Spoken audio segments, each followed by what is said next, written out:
Hello and welcome to the third episode of our Muscular Dystrophy UK podcast series, Our Muscles Matter. I'm Becca and I'm your podcast host for today. I work at MD UK as the Stories Officer and I live with SMA Type 2.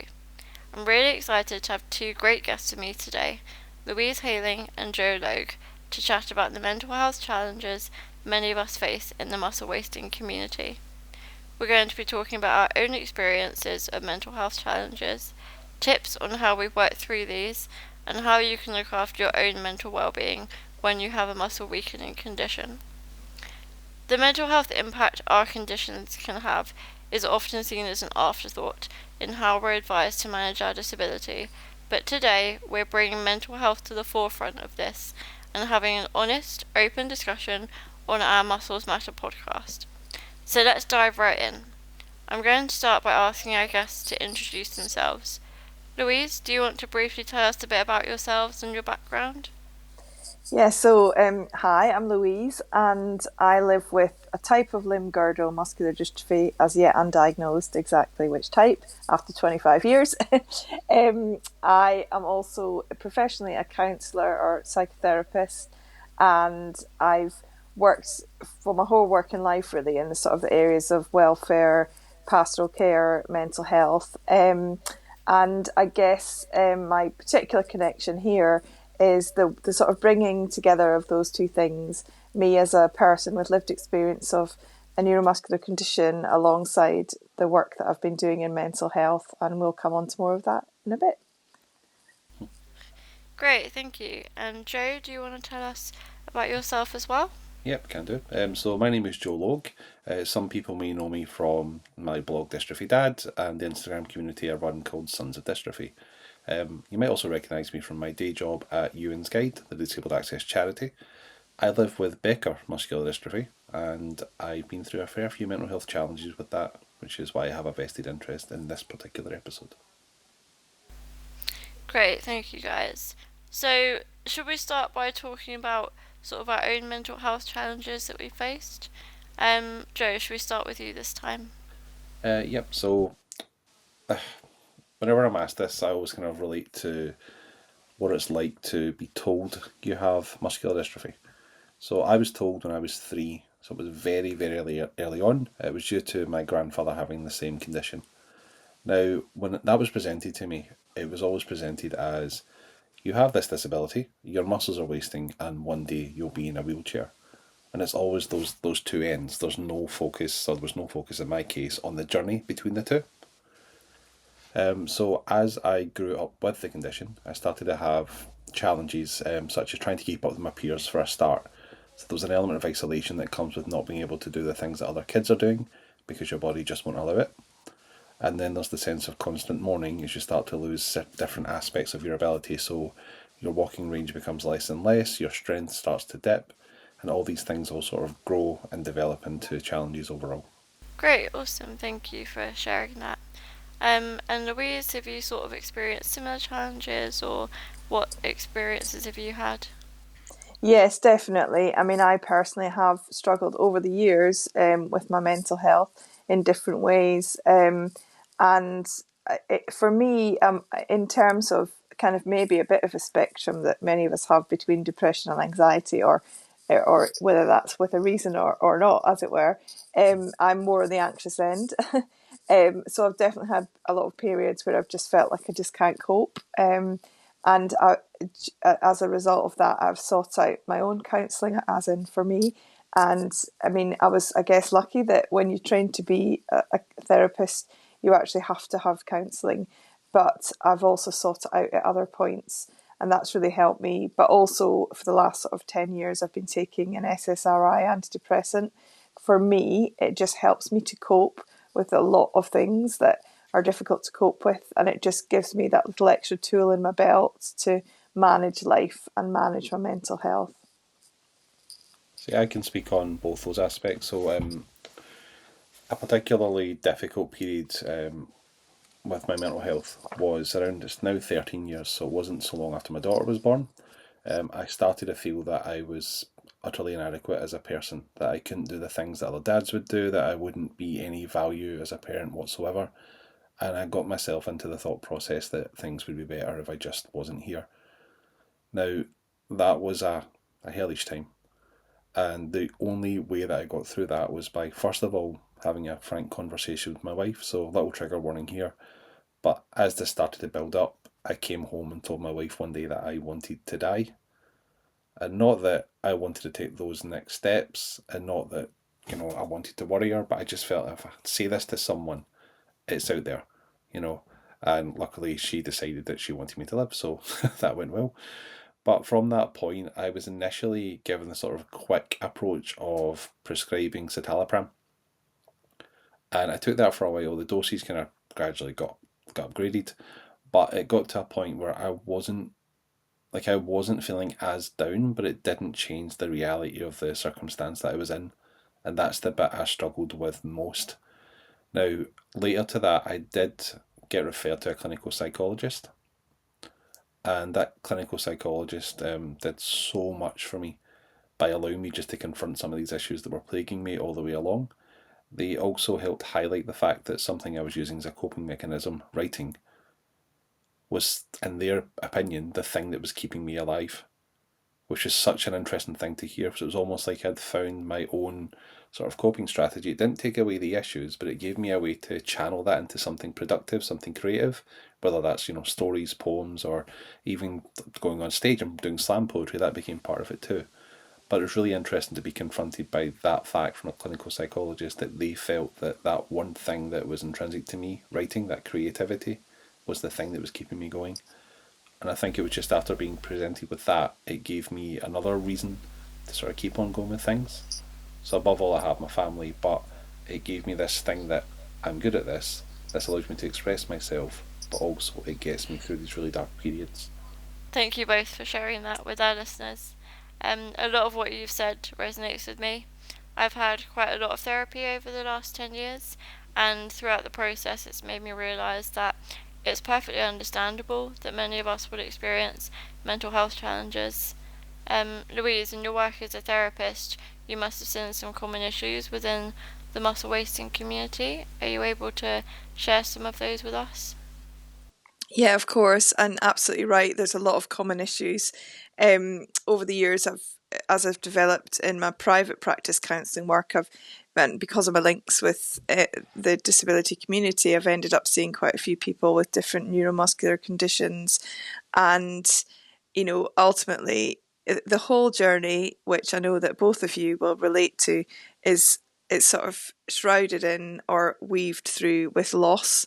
So loss of muscle, obviously, loss of independence, loss of future dreams, loss of relationships in some cases, loss of just how you imagined your life would be, loss of confidence. There's so many losses. And the thing is as well that it's very different from someone who, imagine an able-bodied person who is in some kind of accident. They have a very bad break to their leg, and they know that if they do that physio, they'll get better. But let's supposing it is a bad break where they say, well, actually, do you know what? Your leg is never going to be 100%. You're always going to have a limp, actually, and you probably won't ever be able to run a marathon again. But otherwise, so what happens with that is, yes, that person might very well grieve the loss of what they have lost, like that they're not fully fit. There's things they can't do. But once they've accepted and kind of wrapped their head around that and, made that part of their life, they can kind of move on. With the losses we experience, they come in waves, and there's so many different transitions that we go through over a lifetime. So once you're just, say, getting your head around or coming to terms with one thing, like, oh gosh, I no longer can climb stairs, so I need a stair lift in my house. And okay, you could say, okay, well, that's been hard, but I'm there now, I've accepted it, there we go. But then slam, another wave hits you, and you suddenly can't use a hairdryer, or then you're going from being able to walk with crutches to being able to walk with a walker, and then a few years later, excuse me, having to be a part-time wheelchair user and then a full-time wheelchair user, and whatever it looks like. Of course, we're all different, we're all at different parts of the journey, but the fact is that this grieving process is like a constant bereavement, and that is what goes through everyone's story, and it's really hard to live with. There's no sugarcoating that. Definitely. And I think, have you experienced sort of different challenges that parents have seen, or how has that shown up in therapy that you've done? So do you mean parents of people that have the condition, or do you mean people who have the condition and are parents? Um, Either or, really. I mean, Joe can Yeah. probably speak about Yeah. uh, being a parent with the condition, so maybe hmm we talk about parents that have children that are diagnosed first of Mm. all. Yeah, huge. I mean, that is absolutely massive. And on one level, I would say it's every parent's worst nightmare. But actually, that phrase in itself comes with a whole heap of baggage, because that could seem very invalidating to the people that have the condition, and it's not even as simple as that. But it is a huge grief process, whatever happens, because even though we might be able to accommodate it into our lives, it's not what anybody wants. None of us want this condition. None of us enjoy it. None of us, it doesn't mean that we haven't come to terms with it and found blessings within it and found a richness in our lives that perhaps some able-bodied people haven't found. But it's still always going to be hard. And to see your child struggle is just, every parent finds that hard. So again, having a space, and we can come on to this when you're ready, Becca, to talk about the groups I've been running. But I think the one thread that goes through all of it as well, either in the individual work that I do or the group work that I do, is the sense that we don't want to be alone, because it's a very lonely journey. It can be a very lonely place. So about, having places and people to reach out to is really important. And yeah, I'll let Joe say a bit more now because I keep talking. But No, it's interesting, like seeing the other side of that coin. So obviously having the impairment itself, but also being a father to a kid who's a carrier brings its own challenges. And I think that may have played a part in the way I was feeling not long after my daughter was born, was just the thought, right, okay, I can't do this, I can't do that, I can't do this. And I overcame that by realizing that there's things I can do. So I can write like bedtime stories that no other kid's going to hear. That I can have like this proper engagement with her that other people can't have. And we can also go down hills really fast if she sits on my knee. So, like, those were things that I started to sort of focus on. But the other aspect of that is the thought that, and I know this, there's a lot of sort of paternal and maternal guilt that parents of disabled children have. Quite often they blame themselves for passing this on. Quite often my dad's prone to blaming himself, despite the fact it came down my mum's family line. So, anyone else could have been my dad, and this could have been the same thing. But I'm just illustrating how that gets in your head. But having a child, knowing that there's a potential that you're going to pass this condition on, comes with its own challenges. I wrote a blog a while ago called Passing on the Curse, just to illustrate like that concept. Now, in my case, we tried to have a child naturally, didn't happen. We were lined up for IVF, and then the week of the IVF date, found out we were pregnant. Now, that itself was a great moment, but it came with the realization that, as I said, that this could be passed on. So initially, I wanted to get a 4D scan done as soon as possible to determine whether or not we'd have a boy or a girl. Just with the way Becca goes on, that if I had a son, he wouldn't have it, and I wouldn't have that concern. If I had a daughter, then I'd have to take into account her carrier status and her potential to then pass that on to her kid. So that was something that I wrestled with. We had the 4D scan as soon as we could. I did my best to come to terms with that. But ultimately, it felt like this secret that was kind of niggling at me. So there would come a point where we'd have to have this discussion about my daughter's carrier status. As I said, this was something that was at the back of my mind. It felt like this really deep conversation we'd have to have at some point. But it's finding like when's the right time to talk to a child about having babies. There's not really a right time for that conversation to come up sort of organically. So we sat with it, and ultimately we decided that we would tell Winter, my daughter, when she was a little older.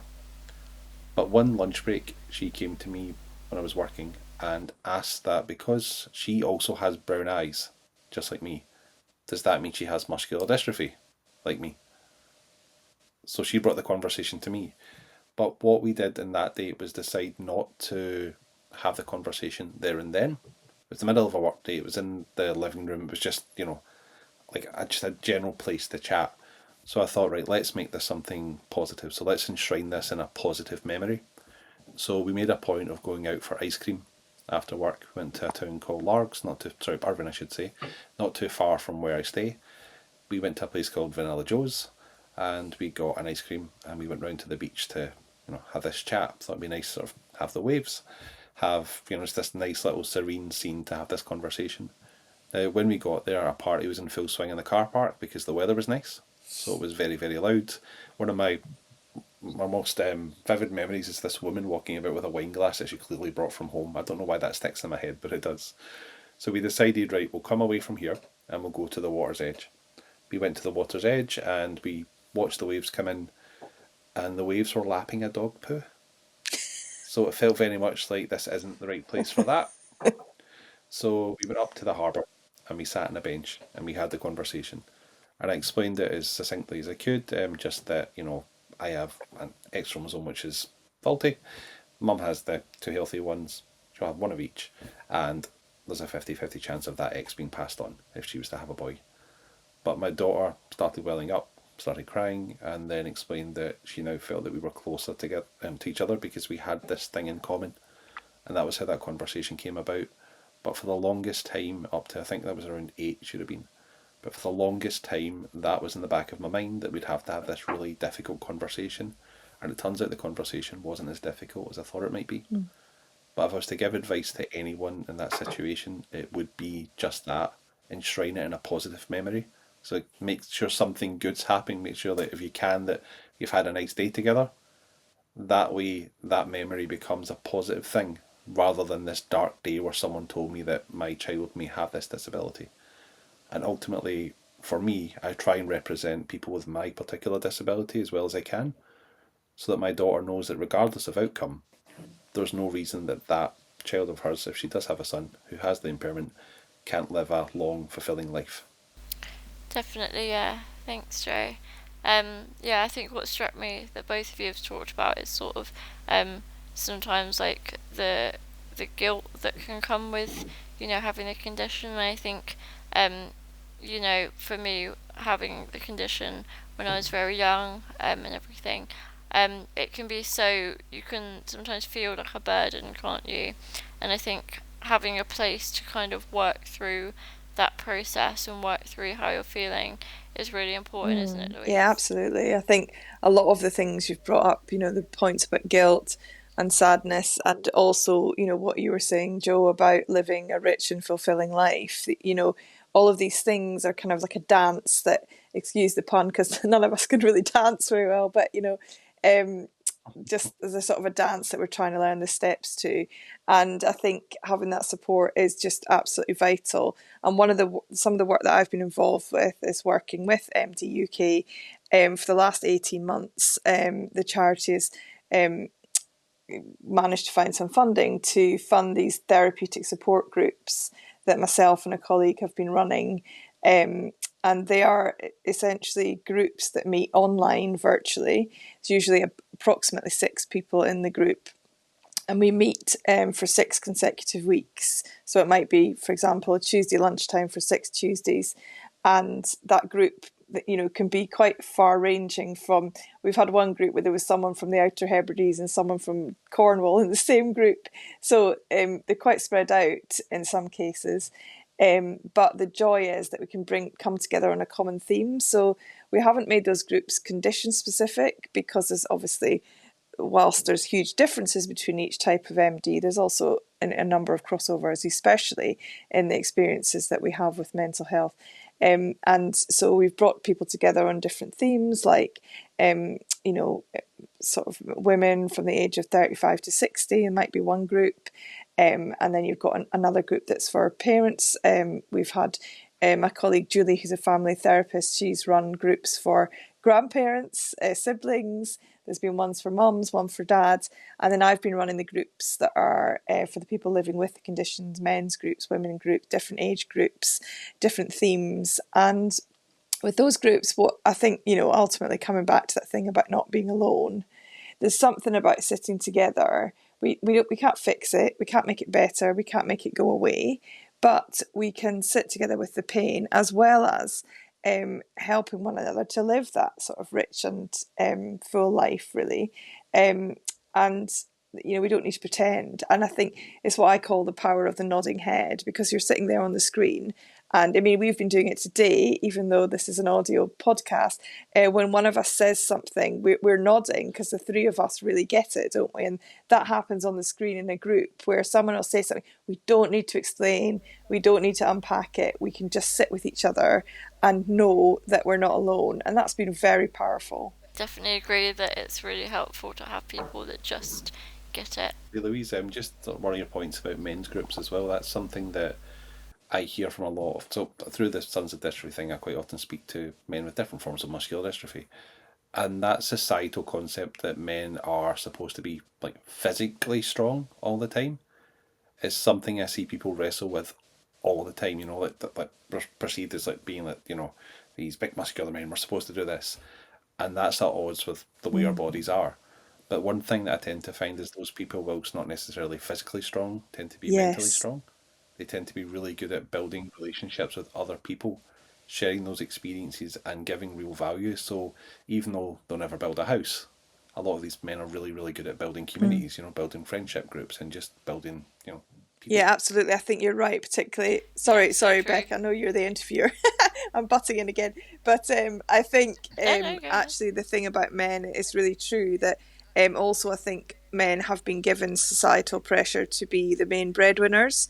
And if someone has a neuromuscular condition and can only work part time, for example, they can feel like they're letting their whole family down. And I think there just is that pressure that men should be strong, as you say, physically, strong in terms of financially, strong in every way. And that's a terrible pressure for any man, let alone someone that is struggling with their health. Yeah. And but as you say, there's so much to give. There's an emotional intelligence that is developed. And I've found that in the men's groups that I've run, that there's been a huge openness and a massive depth and real maturity in the person that they've become. Great, thanks, guys. And we've already touched on this a little bit about how we cope with sort of the mental health challenges and how we learn to express those. So, following on from this, what have been some of the main ways that you've learned to cope with these challenges? And do you have any tips and advice for our listeners today? Louise, let's start with you. Yeah, again. I mean, I think Joe, I'm sure, will say more about his writing as one thing. I would agree that creativity is really important. So I don't know about others in the community, but I seem to have some kind of weird algorithm in my Facebook and whatever, where maybe it's because I'm a middle-aged woman in menopause, but I keep getting adverts about go out and exercise and get out on your bike and join the park run, and I'm like, I just want to punch someone in the face because I would love to do those things, but I can't do them. And whilst I can kind of get out into nature because I've got the wheels to do so, and I do find that very beneficial actually, but it's not quite the same as being able to run down the beach or the things. And so we have to, and I say have to very strongly, but I really believe that we must find alternatives to cope. So for me, it's about art. So I do a life drawing class, or as my son says, going to draw naked people again, mum. But I find it so mindful because during that 2 hour class, I can't concentrate on anything else, and I've got my phone off and everything. So being creative in those sorts of ways, whether it's listening to music, going to a gig, reading a book, taking yourself into a different world, writing, which Joe will say more of, and poetry, whatever, something creative. But also if you can do any exercise, and it might be different for different people, even just, so for me, I'm very blessed that I can swim, and I've made that part of my life, and that really helps me. And also just sitting out in my garden for 5 minutes in between helps so much. Just feel the sun on my face at this time of year, and anything that we can do. And I think we have to make it part of our lives, because if we're not caring for ourselves, then we can't care for others. Totally agree. Thanks, Louise. And Joe, do you want to tell us a little bit about your poetry and writing that's helped you? Yep. If I was to just start though by giving sort of one piece of advice, it feels like the most simplest four-letter word that isn't a swear word, and that's talk. Ultimately, that's the best way I found to sort of navigate this, by sharing my feelings with other people. First of all, it gets them out of me, but it also allows others to engage with you too. It normalizes the way we all feel, which is absolutely normal. It should be legitimized. So that's the first sort of thing I would say. That's my big proper tip. But in terms of writing, so I've always believed that although muscular dystrophy makes my body act differently, it also makes my brain act differently. I believe that I wouldn't be where I am in life. I believe that I wouldn't have the creativity I have if I could keep up with those kids that I spoke about. Because what I didn't mention was a lot of those kids got in trouble with the police, and I didn't. Mostly because I knew not to start trouble because I couldn't run away from it.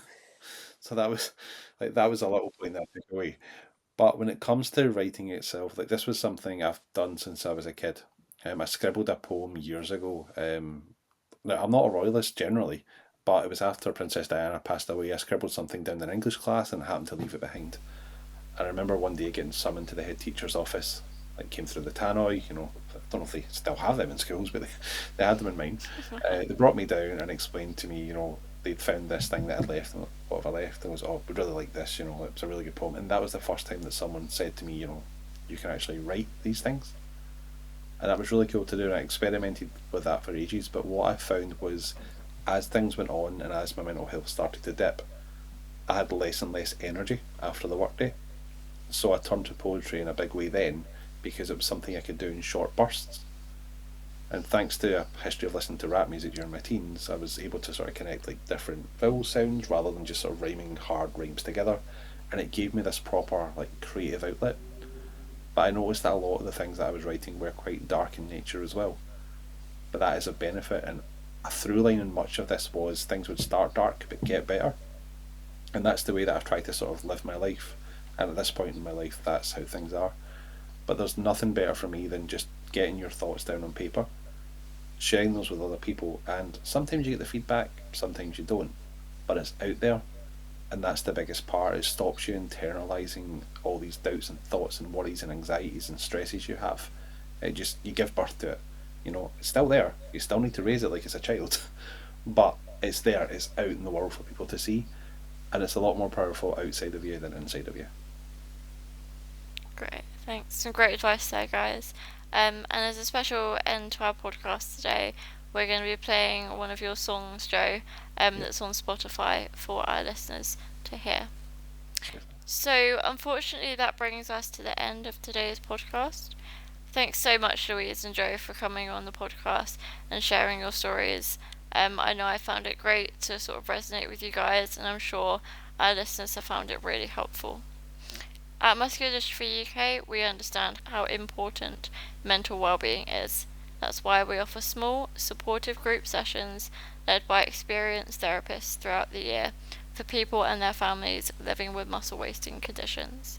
These sessions are safe, confidential spaces where you can talk openly, share your experiences, and connect with others who truly understand. We're here to support you. So head over to our website to find out more about our virtual therapeutic support groups. And remember that whatever you're going through, you are not alone. If you would like to send in any suggestions for future discussions on our Muscles Matter podcast, or have any questions following today's discussion for our guests, please contact us on podcast@musculardystrophyuk.org. Have a great day, and we look forward to the next time. I don't belong here. This world isn't made for me. There's no sense in ambition, in love, in hope, in dreams. These fragile muscle fibres, they're tearing at the seams. Maybe it would be better if I'd just get up and leave. They warned me my body would break down, but they said nothing about my mind. I didn't know I could sink this low, that joy would be so hard to find. The evening sky is a sea of ink, punctuated by long-deed stars. In the void I breathe and think, why should I hide these scars? Why conceal them from a world that doesn't offer the same courtesy? I have to find a greater purpose for this hurt in me. That night I found a weapon, more powerful than any sword, an instrument to defeat the dark with the power of my words. I didn't pull it from a stone. I found it in the kitchen drawer. A humble pen. You might use it to write, but here's what it's actually for. It's a tool for self-expression, a treatment for depression, a way to clear my darkest thoughts, to make those feelings lessen. I use it to create new worlds and to reflect upon my own, to slow my mind, to calm my breath, so that I can keep on going. I share these thoughts with you as a truth you need to know. There's purpose in pain. There's a reason we're here, and you are not alone.